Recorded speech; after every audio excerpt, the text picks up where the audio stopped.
अस्सलाम वालेकुम, this is Mohit Pirzada in Washington DC. यहाँ एम्पायर के सेंटर में, गौर से सुनिएगा, यहाँ एम्पायर के सेंटर में अभी 13 अगस्त 2025 और बुध के दिन की शाम है। लेकिन जो सबजुगेटेड वर्ल्ड है, बरसगीर हिंदुस्तान, पाकिस्तान, नॉर्थ अफ्रीका, मशरक़ वस्ती जो है, वहाँ पे अब आधी रात से आगे का वक्त है। इसका मतलब है कि 14 अगस्त 2025 और जुमेरात के दिन का आगाज़ हो चुका है। जैसे कि आप समझते हैं कि 14 अगस्त पाकिस्तान का यौम आज़ादी है, डे ऑफ इंडिपेंडेंस है। लेकिन इस वक्त गुज़िश्ता 24 घंटों में पाकिस्तान में ये जो यौम आज़ादी है, पाकिस्तान की कैपिटल सिटी दारुल खलाफा में ये यौम आज़ादी एक बहुत ही अजीब व गरीब तरीके से मनाया जा रहा है, जहाँ इस्लामाबाद में जिन्ना स्पोर्ट्स स्टेडियम, जो फाउंडर ऑफ द नेशन कायद अज़म मोहम्मद अली जिन्ना के नाम पे है, वहाँ पर पाकिस्तान की रूलिंग एलीट इकट्ठी हुई है। और वो अपने इस जश्न को, जो सेलिब्रेशन है, उसको दो नाम दे रहे हैं।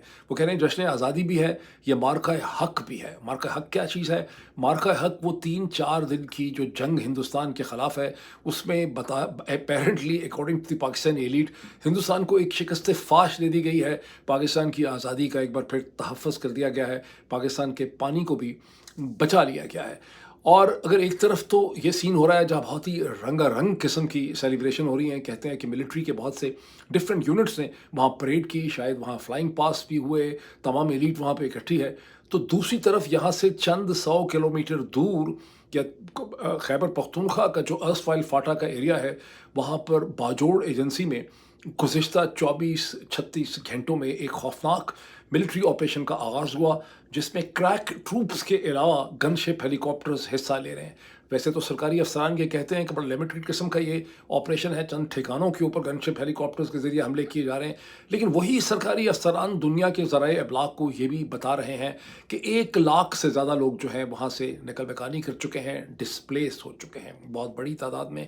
अगर ये चीज़ एक तरफ है, तो साथ ही इसी जश्न आज़ादी के दिन में हम देखते हैं कि बैरिस्टर हसन नियाज़ी, जो इमरान खान के नेफ्यू हैं, उनका एक open letter to the chief justice of Pakistan जनाब याहिया आफरीदी भी सोशल मीडिया पे, ट्विटर पे गर्दिश कर रहा है, जिसमें हसन नियाज़ी दुहाई देते हैं कि 13 अगस्त 2023 को, अब से 2 बरस पहले, उन्हें रात की तारीकी में उठा लिया गया। अगले 3-4 माह तक उनके घर वालों को नहीं पता था वो जिंदा हैं या मुर्दा हैं, कहाँ हैं। उन्हें किसी मैजिस्ट्रेट, किसी अदालत के सामने पेश नहीं किया गया। बाद में एक फ़ौजी अदालत से उन्हें सज़ा सुना दी गई 10 बरस की। वो कोट लखपत जेल के अंदर बंद है। वो सवाल पूछते हैं, पाकिस्तान का आइन कहाँ है, रूल ऑफ लॉ कहाँ है, जमहूरियत कहाँ है, इंसानी हकूक़ कहाँ है। लेकिन अगर हसन नियाज़ी को बगैर किसी नए कानून के ही इसी तरह से उठा लिया गया, किसी मैजिस्ट्रेट अदालत के सामने पेश नहीं किया गया, तो फिर क्या ज़रूरत थी कि गुज़िश्ता 24 घंटे के अंदर शायद ज़रूरियात पूरी नहीं हो पा रही कि एक नेशनल असम्बली से एक नया कानून पास करवाया गया है, जिसमें जो 1997 का इंसदाद दहशतगर्दी का एक्ट है, एंटी टेरर एक्ट 1997, उसमें एक बार फिर अमेंडमेंट की गई है। और उस तरमीम के नतीजे में अब किसी भी पाकिस्तानी शख्स को 3 माह 90 दिन तक बगैर किसी तफ्तीश, इन्वेस्टिगेशन, इंक्वायरी, किसी मैजिस्ट्रेट, किसी अदालत के सामने पेश किए बगैर उसको डिटेन किया जा सकता है। जहन में रखिए कि ऐसे कवानीन में ये 90 दिन जो होते हैं, ये जो 3 महीने होते हैं, ये 90 दिन होते हैं, ये बहुत आसानी से 6 महीनों में, 6 महीने 9 महीनों में बदल जाते हैं, जैसा कि हसन नियाज़ी के केस से भी आपको पता चलता है।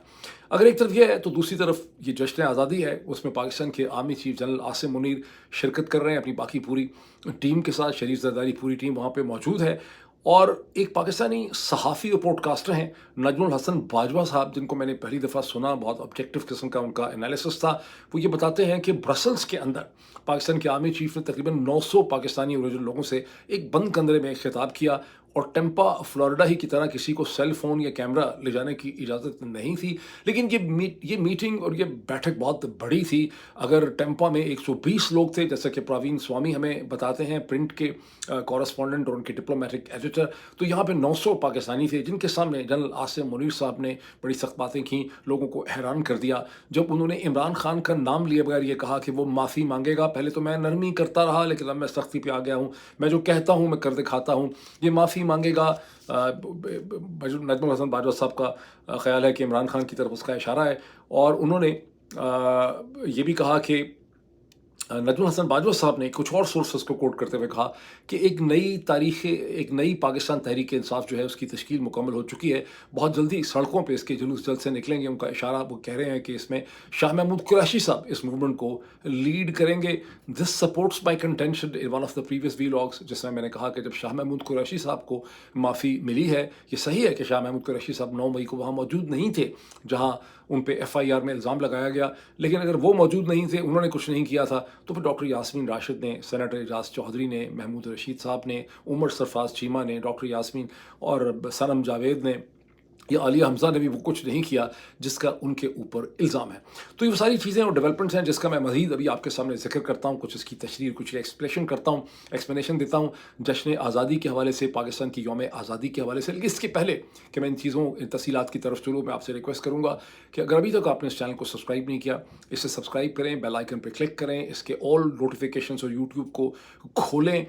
थोड़ी सी हम हिम्मत करें तो अगस्त की 30-31 अगस्त तक हम 8 लाख के फिगर को क्रॉस कर सकते हैं। At the same time second request आपसे ये है कि व्हाट्सएप चैनल जो आपसे बराह रास्त राब्ते के लिए कायम किया गया है, उस व्हाट्सएप चैनल का मैं लिंक आपको अभी दूंगा, इसके कमेंट सेक्शन में वो आपको मिल जाएगा, वहाँ से इसे ज्वाइन करें। उससे एक डायरेक्ट कनेक्शन इस्टेब्लिश करने में बहुत ज़्यादा मदद मिलती है।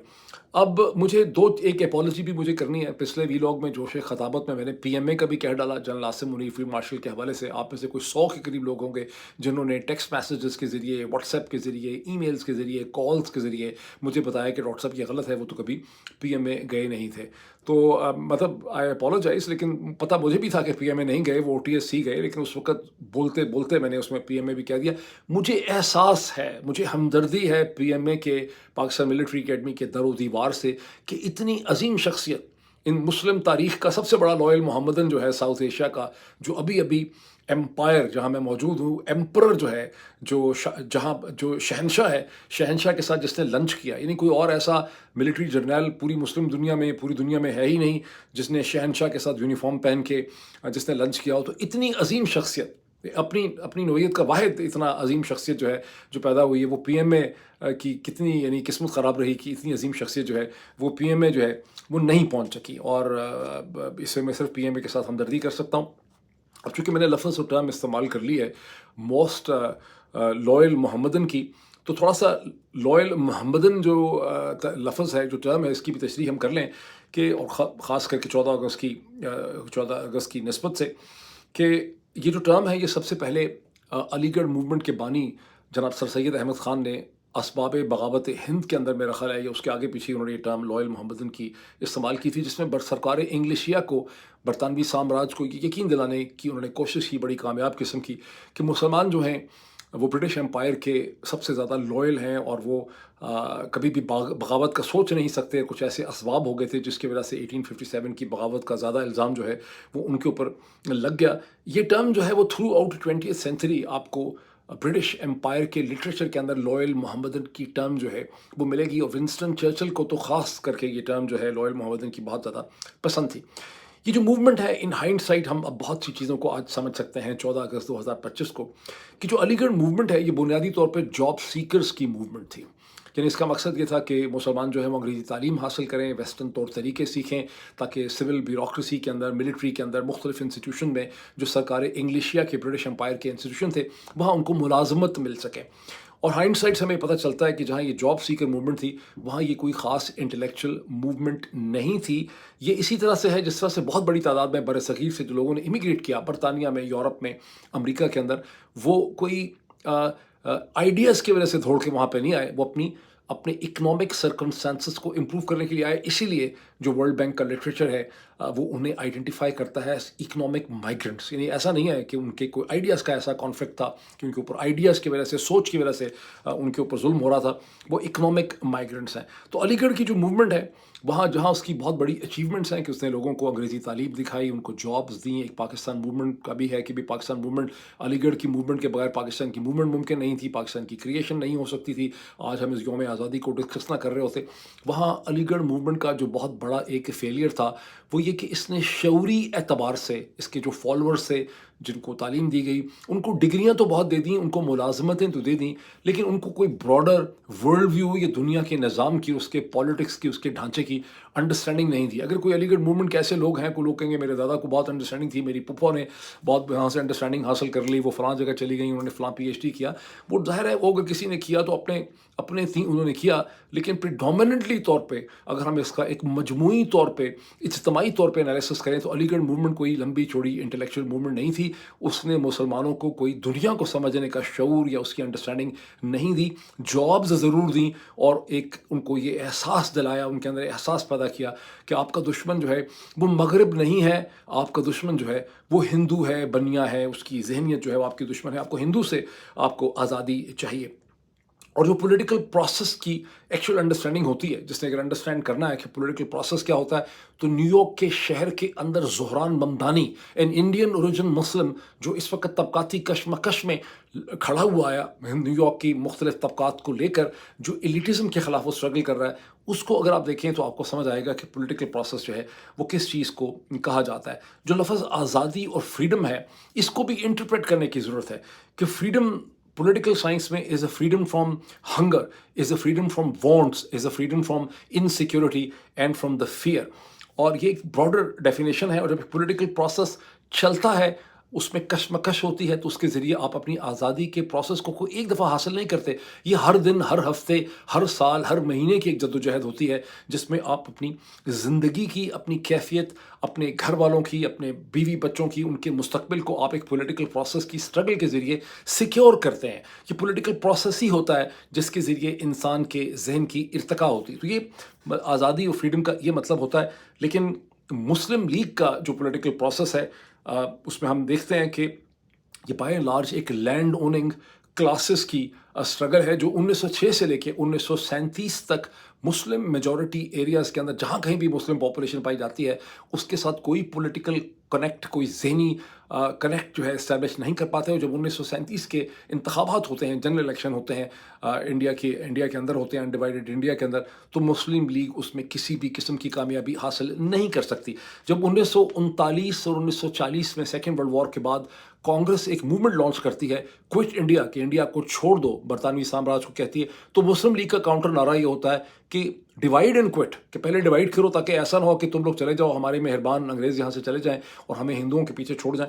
तो ये उसका दूसरा एलिमेंट आता है। अब इसमें थोड़ा सा बैकग्राउंड में जाऊँ, मैं क्विकली में चलूँ कि ये इस्लामाबाद के अंदर जो एलीट क्लासेस इकट्ठी होकर मार्का हक को इस वक्त सेलिब्रेट कर रही हैं, ये उन्हीं के जानशीन हैं ईस्ट इंडिया कंपनी के, जिन्होंने कहा था कि हमें हिंदुओं से आज़ादी चाहिए। ब्रिटिश ईस्ट इंडिया कंपनी जो थी, उसने 18वीं सदी के अंदर आफ्टर द प्लासी की जो जंग हुई सिराजुद्दौला के खिलाफ 1757 में, उसके बाद ब्रिटिश ईस्ट इंडिया कंपनी ने एक एकेडमिक इंटेलेक्चुअल मूवमेंट भी लॉन्च की through the erstwhile fort William college. वैसे तो फॉर्मली तौर पे लॉर्ड वेल्सले ने 1800 में उसकी बुनियाद रखी, यानी 19वीं सदी के शुरू में, लेकिन 18वीं सदी के वस्त में 1757 और 1760 के बाद से फोर्ट विलियम जो कॉलेज था, उसकी एक तरह से इंटेलेक्चुअल बुनियाद पड़ चुकी थी। और उनका जो पहला इम्पोर्टेंट कंट्रीब्यूशन थी ब्रिटिश सरकार के इंटरेस्ट में, वो ये थी कि उन्होंने हिंदू मुस्लिम डिवाइड को इंजीनियर किया। ये उन्होंने कैसे किया, ये बहुत लंबी कहानी है, मैं चाहूँगा कभी किसी एकेडमिक के साथ इसकी डिस्कशन करूँ इंग्लिश के चैनल में। लेकिन मोटा मोटा आपको बताऊँ कि अंग्रेज़ों ने बहुत जल्दी ये भांप लिया कि हिंदुस्तान के तूल अरज़ में मुसलमान एक बहुत छोटी सी माइनॉरिटी हैं, लेकिन पॉलिटिकल पावर मुसलमानों के हाथ में एक हाइब्रिड पॉलिटिकल मॉडल है, जिसमें सिपाहगरी तो मुसलमानों के हाथ में है, पॉलिटिकल पावर और दीवान उनके पास है, लेकिन जो एडमिनिस्ट्रेशन है, जो बहुत सी फाइनेंशियल मैनेजमेंट है, वो हिंदुओं के पास है। अंग्रेज़ों ने बहुत जल्दी ये भांप लिया कि जहाँ मुसलमान जो हैं उनका एक कलमा है, उनका एक कुरान, एक किताब है, एक प्रॉफिट है, एक सेंस ऑफ आइडेंटिटी है। हिंदू जो हैं हिंदुस्तान के तूल अरज़ में, वो नॉर्थ में, साउथ में, ईस्ट में, वेस्ट में, वो इसको धर्म समझते हैं, वो एक नहीं है, वो मुख्तलिफ़ किस्म की कौमें हैं जिनकी मुख्तलिफ बोलियाँ हैं, उनके मज़हब की शक्ल भी, फॉर्म एंड टैनर भी उनका थोड़ा सा डिफरेंट है। और अंग्रेज़ों ने उसके बाद कोडिफिकेशन ऑफ हिंदू लॉज और बहुत सी ऐसी चीज़ें की जिसके ज़रिए उन्होंने हिंदुओं के अंदर एक कौम होने का तसव्वुर जो है वो उजागर किया, उनको एक सेंस ऑफ आइडेंटिटी दी। और उस सेंस ऑफ आइडेंटिटी के साथ उनको ये एहसास भी दिलाया कि मुसलमान आउटसाइडर थे, इन्वेडर थे, जो सेंट्रल एशिया से बाहर से आए, उन्होंने आके तुम्हारे ऊपर, तुम्हारी तहजीब, तुम्हारे तमद्दन पे कब्जा कर लिया।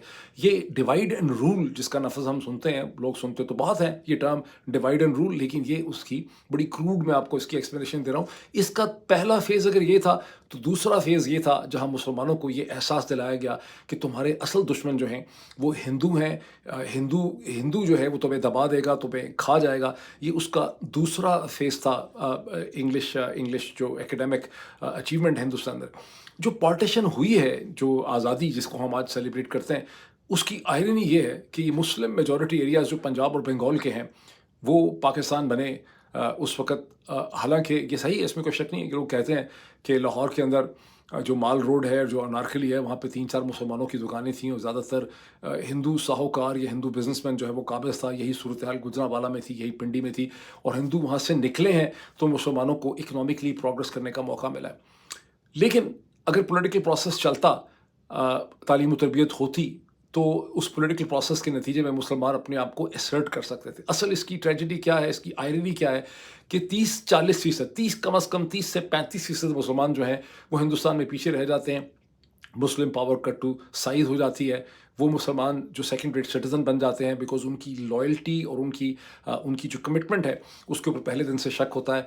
और दिल्ली जो मुस्लिम तहज़ीब का एक बहुत बड़ा सेंटर था, 12वीं सदी में सलातीन जो हैं, जो सुल्तान हैं, उन्होंने उसका आगाज़ किया था। दिल्ली मुस्लिम शहर था 1947 तक। वो मुस्लिम तहज़ीब से उसे छीन लिया जाता है, इसी तरह लखनऊ को, इसे अवध को। ये जो डिवीज़न है पंजाब बंगाल की, इसमें आप ये देखिए कि वैसे तो पंजाब बंगाल की डिवीज़न कांग्रेस ने मांगी थी, मुस्लिम लीग का ये डिमांड नहीं थी। मुस्लिम लीग आखिरी वक्त तक कोशिश करती रही कि पंजाब और बंगाल की डिवीज़न ना हो, लेकिन कम से कम भी अंदाजे से 1 मिलियन 10 लाख से ज़्यादा लोग चंद महीनों में कत्ल हो जाते हैं। इनको कोई फ़ौज कत्ल नहीं करती, इन्हें लोग, हिंदू मुसलमान एक दूसरे को मारते हैं। और 15 मिलियन के करीब यानी लोग जो हैं वो क्रॉस माइग्रेशन करते हैं बॉर्डर्स की, जिसके नतीजे में नफ़रतों का एक ऐसा प्रोसेस शुरू होता है जो आज भी हमारे साथ है। बहुत बड़ी लोग जो हैं वो उस नफ़रत के साथ इमोशनली कमिटेड हैं। एक इस चैनल के भी बहुत से लोग आप में से ऐसे हैं जो नफ़रतों के साथ कमिटेड हैं। हिंदुस्तान में भी ऐसे लोग हैं, इंडियन ओरिजिन लोग भी हैं, पाकिस्तानी ओरिजिन भी लोग हैं। एक साहब जिनका सूडोनिम मुल बतूरा है, मैं नाम उनका सिर्फ इसलिए ले रहा हूँ कि उनका असल नाम नहीं है, मुझे नहीं पता उनका असल नाम क्या है, पता नहीं, वो शायद अमेरिका में होते हैं, यूरोप वेस्ट में कहीं होते हैं। मुल बतूरा साहब जो है वो इसका बड़ा ज़बरदस्त सिम्टम है उन नफ़रतों का जो हिंदुओं और मुसलमानों के दरमियान में पाई जाती। मुल बतूरा साहब बड़े शानदार आदमी हैं, मेरे बहुत बड़े मेहरबान और पैट्रन हैं इस चैनल के। हर प्रोग्राम वो देखते हैं, हर प्रोग्राम के ऊपर, हर वीडियो के ऊपर वो कमेंट करते हैं। लेकिन वो ये समझते हैं कि ये चैनल जो है ये मगरब की एक साजिश है, यानी मैं मगरब का कोई प्रस्तार हूँ, उसके बिहाफ पे चला रहा हूँ, या मैं हिंदुस्तान की मतलब एक साजिश को मैं रिप्रेजेंट करता हूँ। तो हिंदुओं से भी उनको बड़ी नफ़रत है मुल बतूरा साहब को, और वेस्ट से भी उनको बहुत बड़ी नफ़रत है, लेकिन रहते वो वेस्ट में ही कहीं पे हैं।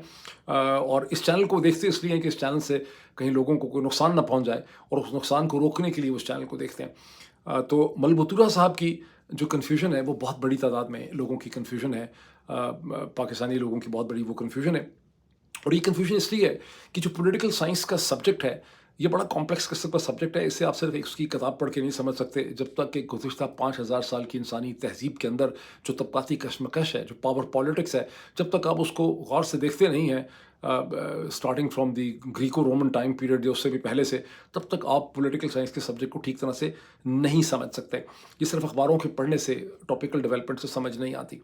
अब आप वापस आ जाएं, इस वक्त क्या हो रहा है, इस आज़ादी का जो जश्न मनाया जा रहा है, इसकी ज़रा अहमियत को अंदाज़ा लगाएं कि इमरान खान जो, और इमरान खान के सपोर्टर्स, पाकिस्तान तहरीक इंसाफ की लीडरशिप और वो तमाम पाकिस्तानी लोग जिन्होंने 8 फरवरी 2024 के इंतखाबात में 70% लोगों की तायद हासिल की, उन्होंने इलेक्शन जीता, वो सारे के सारे जेल में पड़े हुए हैं। सिर्फ उन लोगों को जेल से बाहर निकाला जा रहा है जिनके साथ कोई डील जो है वो हो जाती।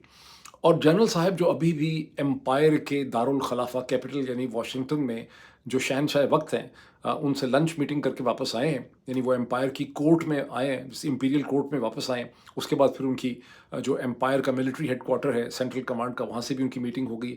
वो अपने आप को बहुत ज़्यादा रिफ्रेश और रिन्यूड समझ रहे हैं कि वो रिन्यूड होके रिन्यूअल हुआ है उनका।